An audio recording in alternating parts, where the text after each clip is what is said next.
Alright, so we just came from seeing Transformers 1, and it definitely was a movie that we definitely needed to see because it gave a backstory on Optimus Prime, Megatron, how pretty much how it all began. Okay, now this is definitely a family movie, so if you want to take your kids and adults as well, this is definitely a family movie. At first, I thought it was just for kids until you actually watch the movie and you realize that there's a lot of hidden messages for both kids and adults. So it's family friendly. Okay, well, I would say PG-13 because this has some stuff in there, or fight scenes that can be a little bit PG-13 rated. Okay, now basically this the backstory on Transformers 1 is basically how Optimus Prime, well, Orion Pax became Optimus Prime, and basically how D16 became Megatron. Okay, also for Bumblebee and Alita as well, which I thought was RC, but her name is Alita. Okay, so basically this starts off with Optimus Prime, well, Orion Pax at the time, basically just trying to go and steal some type of history to learn about where to find the matrix of leadership. That's basically what the story is evolved around, the matrix of leadership. Okay, so he gets caught. He runs from security guards. One of them is named Darkwing, which is pretty big guy, and Orion Pax is pretty small at that time. So he ran for them. It was a very eye-catcher. My camera stopped again. It was a very eye-catcher that grabbed your attention at the beginning of the movie, which I like. It started off with a chase scene in some video games. So Optimus Prime did escape with the help of Megatron. Megatron did come to his rescue and help him hide from the security. Well, D16 helped him hide from the security guards or patrollers, the top guys. That's what they the high commands basically. They're like the Supremes. So Megatron, D16 helped Optimus Orion Pax escape from there. Okay, so that's pretty much how it started. It gives you a backstory of why Optimus Prime or Orion Pax is so humble as a leader when he becomes Optimus Prime. Him and D16 were both basically miners, mining for Energon sources because Cybertron is running low on Energon, so they have like a whole bunch of miners mining for Energons, and basically the miners are basically at the bottom of the totem pole. So basically everyone looks down on them because they're just miners. They don't really do anything except mine. But you can apply that to your everyday life. That everyday people are pretty much what helps the world keep turning. So basically that's what the miners are. They help keep Cybertron going. But as you find out later in the movie, that's not the real reason why they need to mine. Okay. So Orion Pax at this time developed a crazy idea to actually want to enter this race in the Icon 5000, which is hosted by Sentinel Prime, the last Prime, because the other ones passed away in battle. So Orion's Pax basically tricked Megatron or D16 into joining this race, because Orion Pax wanted to prove to all of the other Transformers at that time that miners do have potential, and they don't want to be seen as just miners. They are just as good as the upper Supreme Transformers or so. Okay, so they enter this race. Him and D16 have D16 actually didn't agree with that, but Orion's Pax tricks him, and he didn't really have a choice. So they basically go down there, do the race. They pretty much it was basically like one of those death battle like races where you have to go through all these obstacles to survive and see who lasts to the finish line. And of course, Orion Pax and D16 were pretty much working together like brothers, and they formed a good relationship. And they pretty much almost won until D16 got hit by another racer, and he fell to the floor. And Orion's Pax told D16 told Orion Pax, to leave him, go win the race. But Orion's Pax, being him at that time, he wanted to help his brother or friend, D16 get to the race. So of course they lost because they took too long, and they got hit by other ran over by other Transformers, and pretty much lost. But Senator Prime noticed that, and he saw something in them and wanted to congratulate them for their bravery and courage. Okay, now this where the story takes a huge dip and unexpectedly, and it really opens your mind into it was like a surprise, basically, where Senator Prime honors them for their courage and what they did for the miners, and talking about how they motivated the miners to do 100%, 150% better to find more energon. He praised them. He said, gave him like a good speech, and then he said he had to go up to the surface to find the matrix of leadership. Okay, now they was told that the surface is not safe, and they always tell them to always avoid it at all costs. At that time, I always thought there was something off with Senator Prime, especially with that whole the way he carried himself. It's like he was like putting on a mask to make himself seem like some type of hero. I always thought it was something off, like something was too good to be true. And usually when it is, most likely it is. So that's how you get yourself out of scams. If it's too good to be true, most likely it is. Okay. So Senator Prime left, and then Darkwing showed up. He was mad at Orion Pax and D16 for ruining his race and his opportunity to win. So he got his revenge by throwing them to the lower levels. Basically, there's 40 levels, and they were thrown down to level 50, that doesn't exist, which is below that. So they was really at the bottom at that time, and they ran into this interesting character, Bumblebee, who was down there basically just picking up the trash from. Basically he was a scavenger trying to find good worthy scavenge through the piles of trash. Okay, now Bumblebee is very talkative in this movie. He pretty much was the clown, the one who did make us laugh a lot. So he was a comedian. I did enjoy his personality, and it's good to hear him talk with his own voice instead of radio.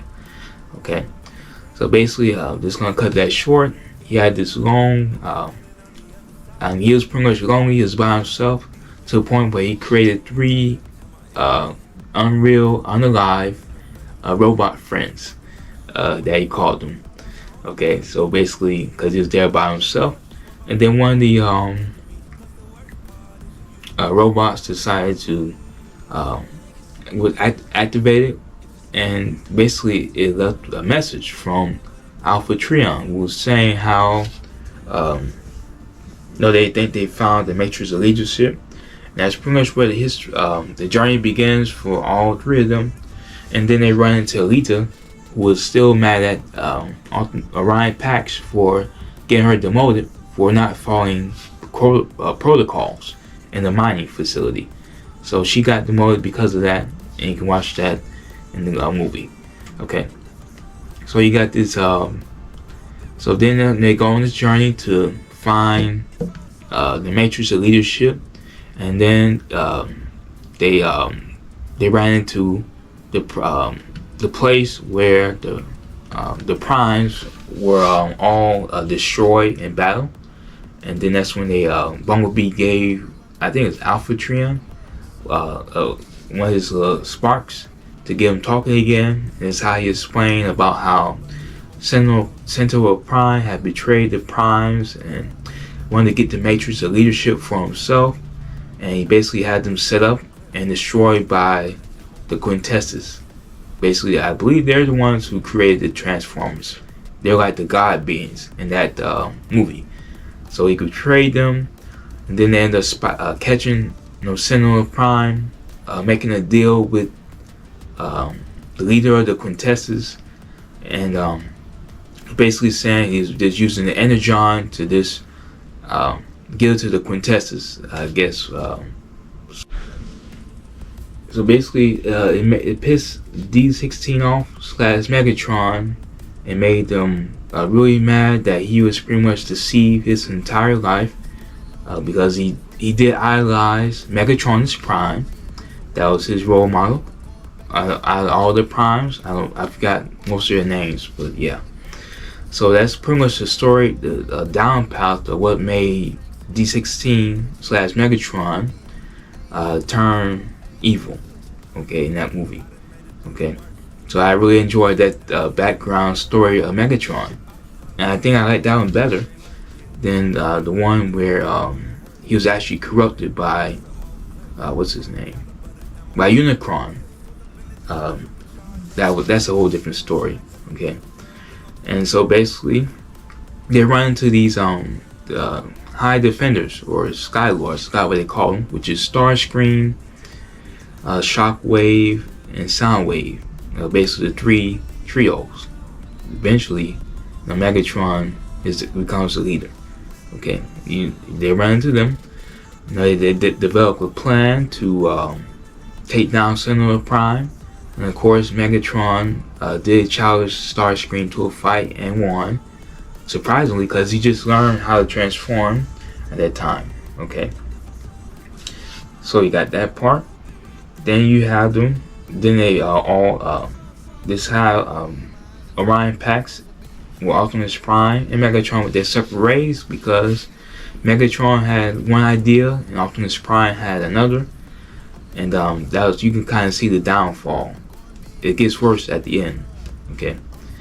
So yeah, they take the fight to well, actually, Sentinel Prime and his troops take the fight to where they are, and they end up capturing most of them. The only people that left were Optimus Prime, Starscream, Alita, Shockwave, Soundwave, and the other troops. Okay.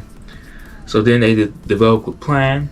Optimus Prime was leader at the time to lead them to save Cybertron and also rescue Megatron, Bumblebee, and the other troops that were captured. Okay.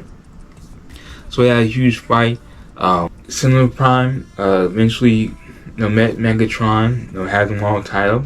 Megatron then wasn't gonna kneel for Sentinel Prime because he was mad about what Sentinel Prime did and how he betrayed them. So he decided to stand up to Sentinel Prime and say he's not going to stand for it. And Sentinel Prime decided to punish him by branding Megatron's Prime symbol onto Megatron. And then, yeah, that's how. And then Megatron refused to back down after Sentinel Prime did that to him. He stood back up, and Sentinel Prime was about to destroy him, and that's when Orion Pax came in with the troops, and this big fight came, and then Sentinel Prime and Megatron got into a fight as well.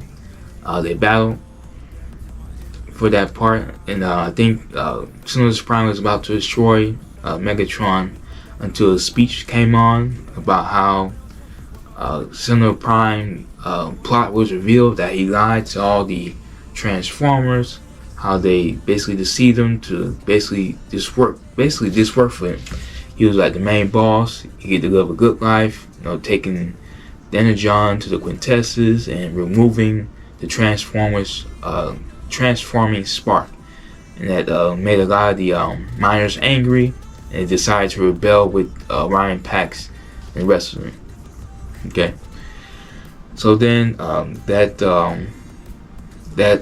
started. Well, they got that from, they uploaded, what was her name, Arachnoid's memory onto the computer, and that's how they basically display the truth to everyone through a computer, to all important message with that. Okay, so then skips to Megatron finally getting the upper hand on Sentinel Prime. He was about to destroy him until Optimus Prime stepped in and told Megatron he was going too far, trying to reason with him, saying, don't need to do this. He has a better plan. Now Megatron, out of rage and anger, said no, was going to destroy Sentinel Prime, but Optimus Prime stepped in and saved him. Sentinel Prime ended up getting destroyed himself, and then he fell off. He was got knocked off into the edge of a cliff. And then Megatron went to save him, and then Megatron's eyes grew red and said, "I'm done saving you," and he let Optimus Prime fall to his supposedly death. And that's when all the primes got together and said and told Optimus Prime, you deem yourself worthy of the Matrix of leadership, because when Sentinel Prime trying to get the leadership, it actually disappeared because he wasn't worthy. So that's when Optimus Prime became worthy, because he sacrificed himself, basically like with Thor and his hammer. He's proved himself worthy. We got the Matrix leadership, and then him and Optimus Megatron, he came back to life. And then him and Megatron got he went back up and saved Bumblebee and Alita from Megatron. They got into a fight. Megatron was getting the upper hand until Optimus Prime to activate the Matrix leadership. And that's when he got that famous axe and just started beating Megatron up, and pretty much put a stop to what he was doing. And then he told Megatron, "You're just as bad as Sentinel Prime. You're a traitor," and kicked Megatron and his followers out of Cybertron and told them, they can't come back.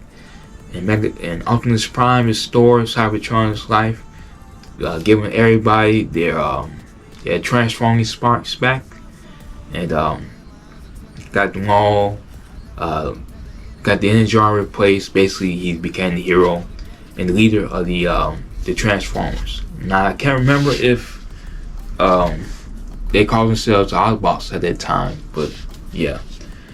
Alright, so then this was the sad part, was when Optimus Prime had a flashback memory when he first met Megatron / D16, and how Megatron always looked up to Megatron's Prime, and how he wanted to be like him, and that's how they became friends. And they ended with a fist bump, and Optimus Prime was pretty sad at the time, and I felt that as well. You lost your brother and your friend, so that kind of hit him the most, and it gives you an understanding why Optimus Prime is always so reluctant to always reason with Megatron. But of course, Megatron is too far gone and just became evil. Okay, which I don't really think is evil. This is a lost Transformer who just bent on rage, revenge, and anger. Okay, so that's pretty much how that ended. And of course, there is a end credit scenes where this shows how Megatron becomes the leader of the Decepticons, and the symbol that they become. I think he names it the Decepticons. Basically, just showing how the Decepticons formed and got the name. That's pretty much it. And I definitely hope it's going to be a second one. I really did enjoy Chris Hemsworth's voice as Optimus Prime. I wasn't expecting him to be that good. He did a good job portraying. He had like more like a younger Optimus Prime voice. Okay, Peter Cullen's the original, and we have to understand that he does need to pass his legacy down because he won't always be around. So he needs a successor. And I believe this is a good turn for Chris Hemsworth. Hopefully he comes back as the voice of Optimus Prime. And that's pretty much my review of this movie. Alright, I did enjoy it. And it was better than I expected it to be. And it's definitely the background story we all needed to understand why, what happened to Cybertron, and the history between Megatron and Optimus Prime, and why they are, and how the Autobots and the Decepticons were born, and why they became enemies. Best friends became enemies. That's basically what the backstory is about. And of course, Senator Prime always betrayed them. I don't know if this. I have to read the comments if Senator Prime was always a traitor, because every movie he's always seen as a traitor. So be careful with Senator Prime. He'll backstab you. Alright? But enjoy this review. And let me know. And like I said, I do love a lot of these movies because they always have a hidden message. And this message was basically about loyalty, trust, and not allowing your anger to get the best of you and make you and turn you into something that you are not. That's basically Megatron. Okay, and enjoy this review movie. Well, you get that, yeah.